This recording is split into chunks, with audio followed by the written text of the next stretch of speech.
Here's Victoria and Anthony with an AMI This Week shortcut. Up next, an 82-year-old fiber artist who's trying to make her art more accessible for everyone. There's nothing more disappointing for a child than going to an art exhibit and finding that everything is behind glass so you can't touch it or take a closer look. This is especially true for someone who is blind or has partial sight, unless it's really special feeling glass. Sola Fiedler would agree, which is why she encourages kids to touch her artwork and even produces her art in public spaces so people can watch the evolution. Vancouver's Grant Hardy meets up with Sola Fiedler to learn more. I wake up in the morning and I'm so excited. I can't wait to start weaving. I'm Sola. I'm a tapestry artist. I've been doing tapestry since 1983 when Vancouver got Expo 86, and I wanted to create a picture of Vancouver, and I didn't have a camera. I didn't know how to paint or draw, but I could knit, so I created one out of yarn. That first tapestry introduced a unique artist to Vancouver and the world.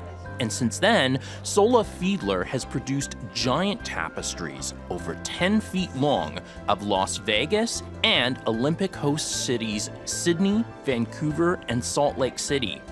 By producing these tapestries in public locations, people get a look at her techniques, which include recycled materials like old clothes.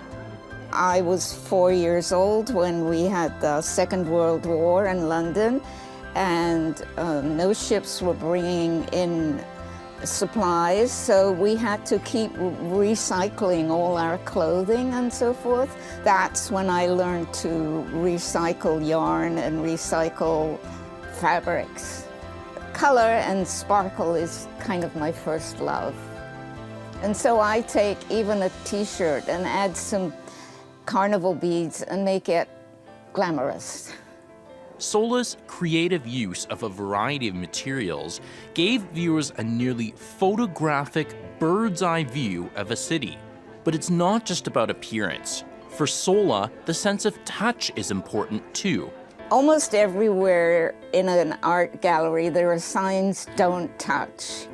And I think it's really important, for instance, for children to touch, to understand what things are made of. And so, yeah, I love people to touch my work. And recently, at a gallery show at Vancouver's Granville Island, visitors had the chance to get up close and personal with some of Sola's work. People like Louisa. Like the texture, you get up close, you see like the beads, every little light she woven into, it's amazing. I don't know, like I saw so many images of it, but I've seen them in person, I'm just like in shock, kind of.